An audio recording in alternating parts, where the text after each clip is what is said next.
Hello दोस्तों, मेरा नाम उत्तम बिष्ट है और मैं एक टैक्स कंसल्टेंट हूँ करसाती डॉट इन में। पिछले वीडियो में जैसे कि हमने डिस्कस किया था कि हम ITR 1 और ITR 2 को फाइल करते समय हम कौन-कौन सी मिस्टेक्स हैं जो करते हैं और उसको हम कैसे अवॉइड कर सकते हैं। जैसे कि हमने 4 मिस्टेक डिस्कस की थी पिछले वीडियो में। पहली मिस्टेक थी कि हम ITR फॉर्म को चूज़ करने में मिस्टेक करते हैं कि हमने ITR 1 फाइल करना है, ITR 2 फाइल करना है। दूसरी मिस्टेक हम ये करते हैं कि हम 26 एएस और टीडीएस सर्टिफिकेट को हम मैच नहीं करते हैं।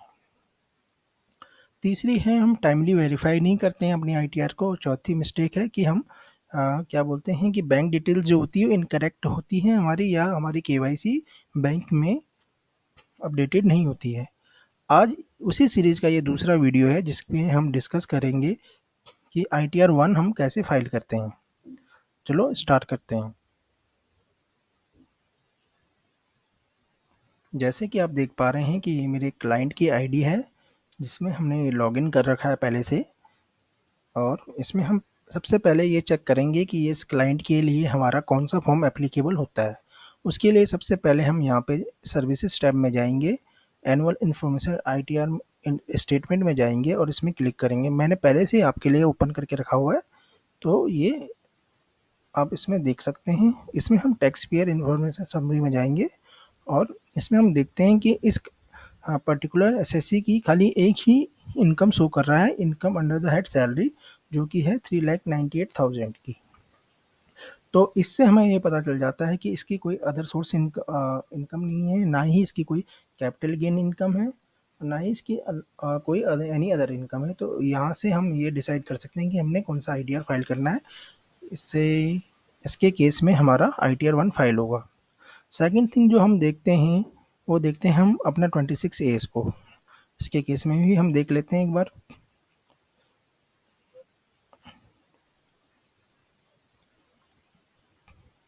असेसमेंट ईयर हमारा 23-24 होगा, फाइनेंशियल ईयर 22-23 के लिए।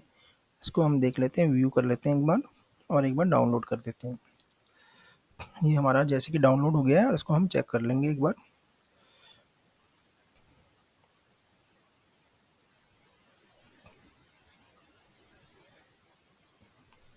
जैसे कि आप देख पा रहे हैं कि इस पर्सन की एक जो इनकम है वो इनकम फ्रॉम सैलरी है, और इनका जो TDS कटा हुआ है सैलरी पे कटा हुआ है। TCI transport corporation of India ने इनका 6400 का TDS काटा है अराउंड 398 की सैलरी पे। इसमें हम दूसरा हम इसको हम अपने फॉर्म 16 से अपडेट कर लें, मैच कर लेंगे।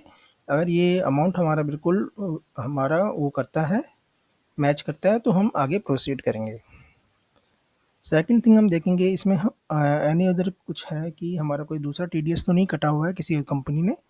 तो इसमें हमें आगे कुछ नहीं दिख रहा है, खाली हमारा सैलरी से ही TDS कटा हुआ है, ना ही हमारा इसमें TCS कटा हुआ है कुछ। तो हमें यहाँ पे जो क्लेम करना है वो अपना खाली 6400 का TDS हमें क्लेम करना है। चलिए आगे चलते हैं। ये 2 स्टेप हमारे कंप्लीट हो चुके हैं। तीसरा जो स्टेप मैंने आपको बोला था कि हम ITR फाइल करेंगे।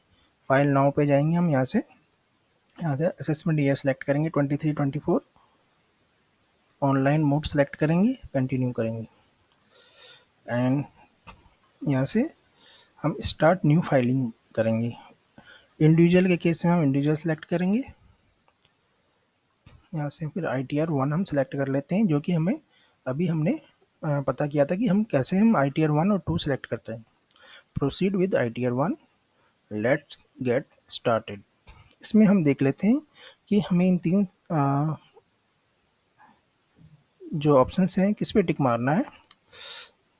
तो पहला ऑप्शन आपके लिए आता है कि जो आपका अगर टैक्सेबल जो इनकम है वो बेसिक एग्जेम्पशन लिमिट है जो कि 2.5 लाख है, उससे ज़्यादा है तो आपका यहाँ पे आपको टिक करना पड़ेगा। दूसरा सेक्शन एक 7th प्रोविजो करके होता है जो कि आपके लिए एप्लीकेबल नहीं है, इसलिए हम इसको डिस्कस नहीं करेंगे, किसी और दिन हम डिस्कस करेंगे। तीसरा केस आपका अदर्स होता है। अगर हमें कुछ समझ में नहीं आ रहा कि अब आपका कौन से इसमें आपको ऑप्शन टिक करना है, तो आप सिंपली अदर्स पे टिक कर सकते हैं। बाकी आगे हम डिसाइड करेंगे कि कैसे फाइलिंग होगी। ठीक है। उसके बाद ये आ जाता है पॉपअप, आप इसको ओके कर लेंगे। उसके बाद आप पर्सनल इन्फॉर्मेशन को एक बार गो थ्रू कर लेंगे कि आपका कुछ इसमें मिस्टेक तो नहीं है, जैसे कि आपका date of birth, Aadhaar number, आपका address, mobile number, email ID, आपका सब एक बार चेक कर लेंगे। यहाँ से अपना एम्प्लॉयमेंट आप सेलेक्ट कर लेंगे। आप सेंट्रल गवर्नमेंट एम्प्लॉय हो, पीएससी हो, या आप पेंशनियर हो, या अदर्स हो। प्राइवेट के केस में हम अदर सेलेक्ट कर लेते हैं। यहाँ से हम अपना फाइलिंग सेक्शन सेलेक्ट कर लेंगे। अगर आप अपनी आईटीआर को ड्यू डेट से पहले फाइल कर रहे हो तो आपका 139(1) में सिलेक्शन होगा। ड्यू डेट का हमारा नॉर्मली 31 जुलाई को ड्यू डेट होती है, तो उससे पहले अगर आप फाइल कर रहे हो तो आप ये वाला करोगे। अगर आप लेट रिटर्न फाइल कर रहे हो आफ्टर ड्यू डेट तो आप 139(4) करोगे सेलेक्ट। हमारे केस में हम पहले कर रहे हैं तो हम ये वाला सेलेक्ट करेंगे। इसके बाद आपको यहाँ पे एक ऑप्शन दिख रहा है कि आपको न्यू टैक्स रिजीम चूज करनी है या आपको ओल्ड टैक्स रिजीम चूज करनी है। ये एक बहुत ही कंफ्यूजिंग क्वेश्चन है कि आपको दोनों में से किस में जाना चाहिए। इसमें मैं दोस्तों आपका थोड़ा टाइम लूँगा क्योंकि ये बहुत ही इम्पोर्टेंट क्वेश्चन है। आपका इसका टैक्स का जो अमाउंट है इस पे बहुत ज़्यादा वो करता है कि आप कौन सा स्कीम चूज़ करते हो। तो इसमें इसके लिए मैं आपको अपना एक वेबसाइट पे ले जाना चाहूँगा, अपनी वेबसाइट पे, जो कि है आपकी करसाती.in।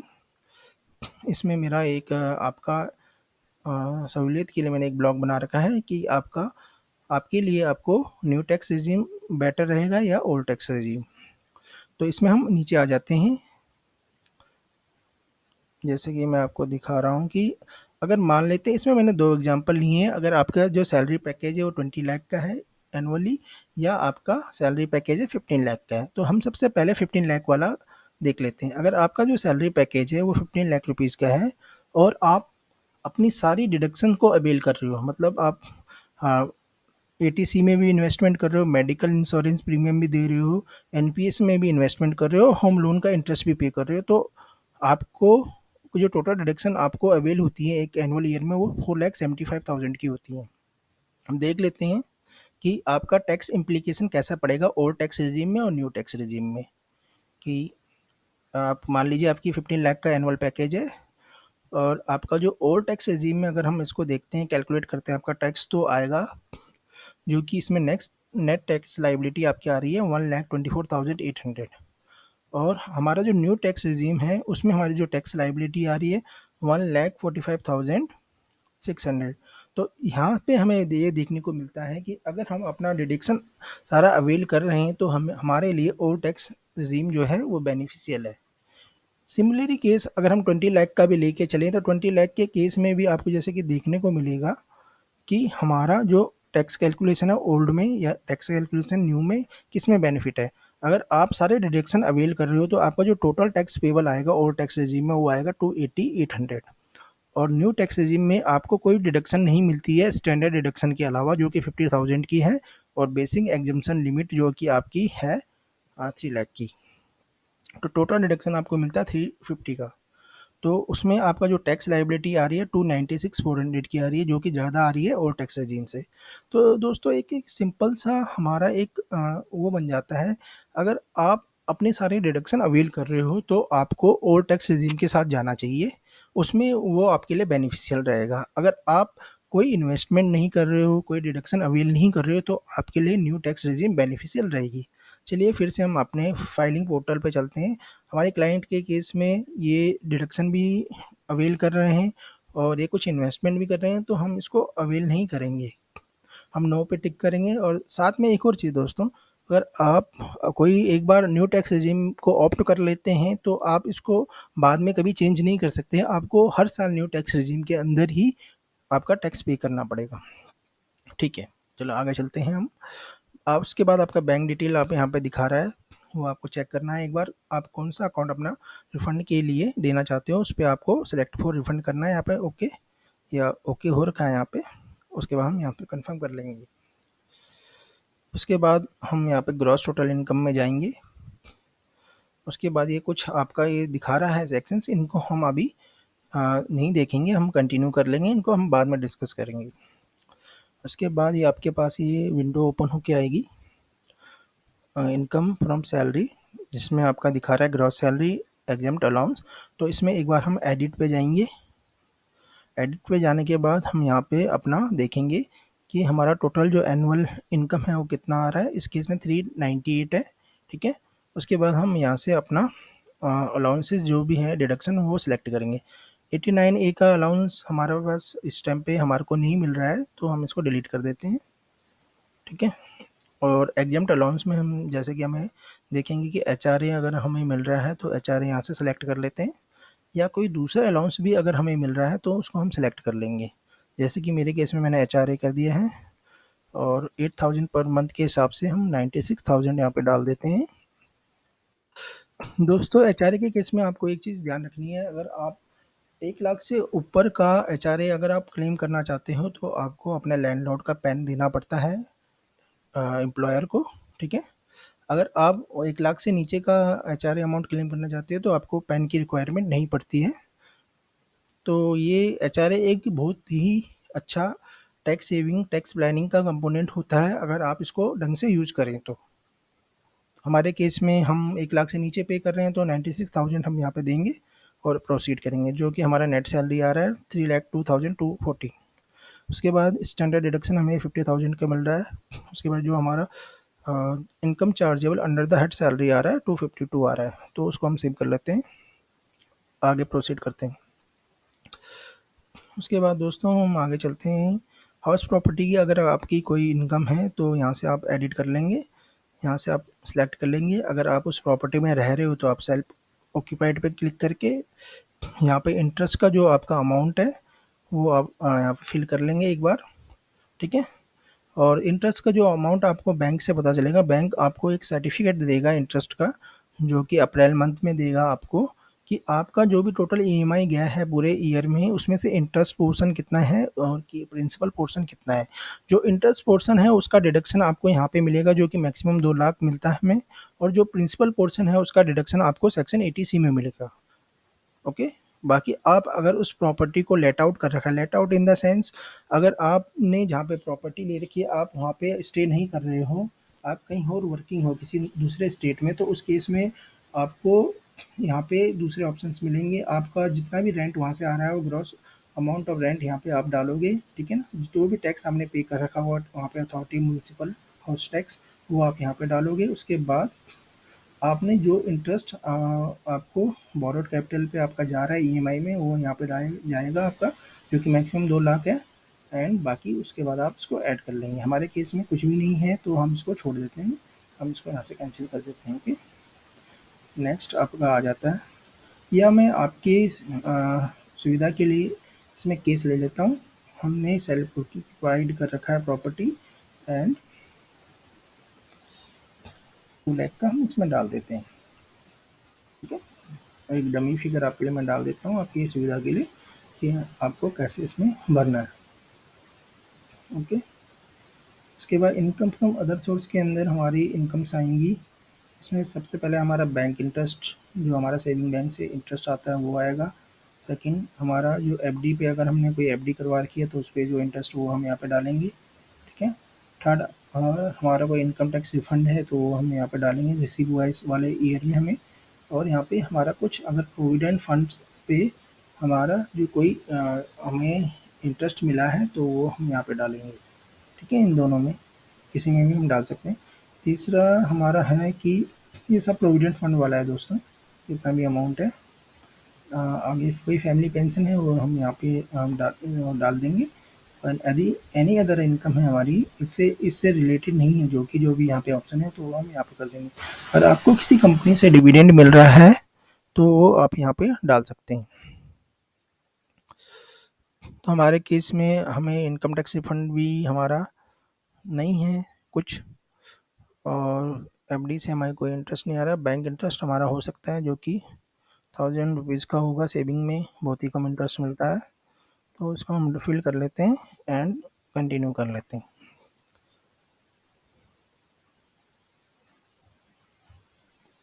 ठीक है। इसके बाद एग्जाम्ड इनकम हमारी कुछ है नहीं, इसको कंफर्म कर लेते हैं हम।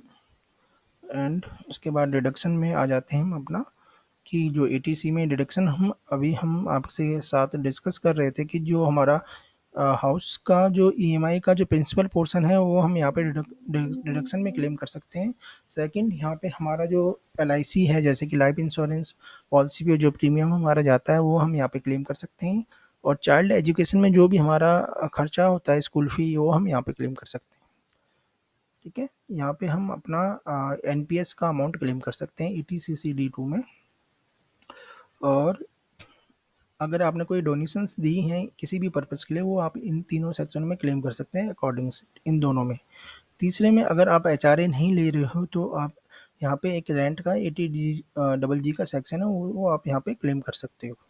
हमारे केस में एचआरए है तो हम इसको नो कर देंगे, इसको भी नो कर देंगे, इसको भी नो कर देंगे, क्योंकि हमने कोई डोनेशन अभी नहीं दी है।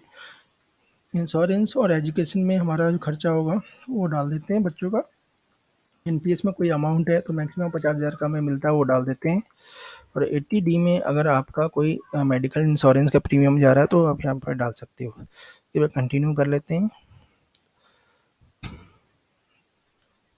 उसके बाद इसको हम कंफर्म कर लेते हैं एक बार। उसके बाद दोस्तों हम दोबारा यहाँ पे एक बार जाएंगे डिडक्शन के अंदर, और 80D की जो हमारी फिगर है, 80D की फिगर अभी हमने अभी भरी नहीं है, उसको हम यहाँ पे जाके भर लेते हैं, जो कि हमें यहाँ पे देखने को मिलेगी। ये रहा ऐड 80D, हम इसको ऐड कर लेते हैं। इसमें अंदर हमें जो भी हमारा अगर इंश्योरेंस अमाउंट कुछ जा रहा है सेल्फ एंड फैमिली का, तो हम डाल देते हैं।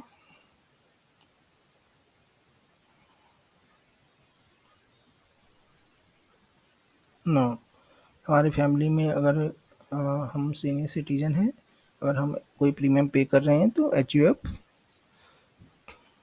तो हमारे इसमें केस में कोई नहीं है एचयूएफ, या आपका दूसरा कोई मेंबर सीनियर सिटीजन नहीं है, तो हम इसको नो कर देंगे और यहाँ पे अपना प्रीमियम डाल देंगे, जो कि मैक्सिमम 25,000 तक क्लेम कर सकते हैं। प्रिवेंटिव हेल्थ चेकअप हम 5,000 क्लेम कर सकते हैं। के बाद अगर आप किसी सीनियर सिटीजन का अपने पेरेंट्स का कोई प्रीमियम दे रहे हो तो वो भी आप यहाँ पे 25,000 तक क्लेम कर सकते हो। हमारे केस में नहीं है तो हम इसको कर देते हैं ऐड, खाली एक ही था, इसको ऐड कर देते हैं। इसको बाद कंफर्म हम कर देते हैं।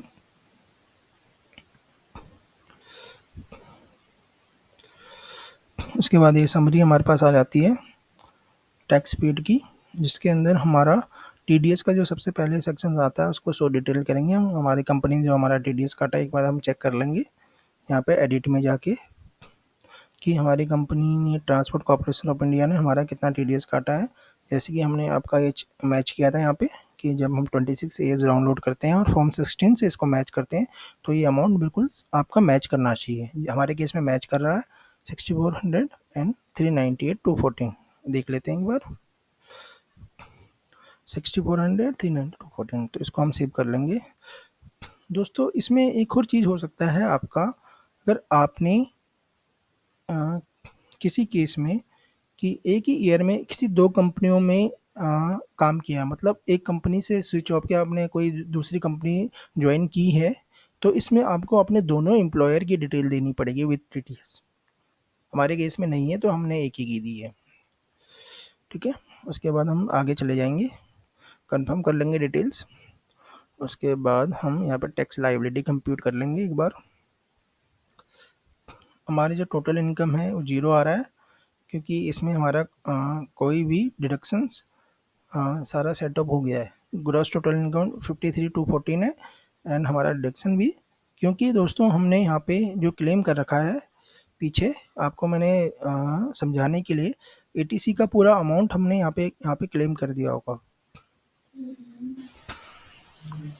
जैसे ये 20,000 हमने यहाँ पे क्लेम किया है, जबकि क्लाइंट के केस में इतना है नहीं, ना कि एनपीएस अमाउंट भी हमारे क्लाइंट के केस में नहीं है, इसलिए हमारा जो ये आपका दिखा रहा है ये नील दिखा रहा है।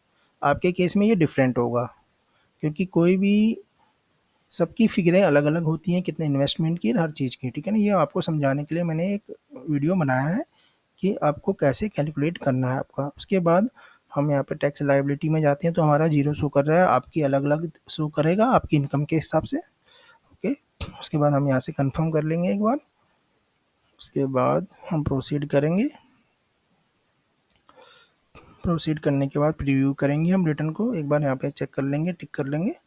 उसके बाद हम यहाँ पे प्रोसीड टू प्रीव्यू कर लेंगे और एक बार हम फॉर्म को दोबारा गो थ्रू कर लेंगे कि हमने कोई मिस्टेक तो नहीं की है कोई फिलअप करने में। उसके बाद देख के हम यहाँ पे नीचे वैलिडेशन में प्रोसीड कर लेंगे। दोस्तों हमारा वैलिडेशन कंप्लीट हो गया है। अगर आपकी कोई मिस्टेक या एरर होगा तो यहाँ पे लिखा हुआ आ जाएगा, आप उस पर क्लिक करना और उसको ठीक करके दोबारा प्रोसीड फॉर वैलिडेशन कर देना। यहाँ पे हमारा हो गया है। अगर हम इसको प्रोसीड फॉर वेरिफिकेशन करके अगर हम वही वेरीफाई अभी कर देते हैं आधार से या OTP से, तो हमारा रिटर्न फाइल हो जाएगा। दूसरा ऑप्शन हमारा है कि अगर हम अभी वेरीफाई नहीं करना चाहते हैं तो हम 30 दिन के अंदर भी वेरीफाई कर सकते हैं ये ऑप्शन चूज़ करके, और ये आपका ITR 1 बिल्कुल फाइल हो जाएगा। Thanks for watching my video, and if you like my video you can subscribe my channel। दोस्तों आज के लिए बस इतना ही। नेक्स्ट वीडियो में हम देखेंगे कि ITR 2 हम कैसे फाइल कर सकते हैं।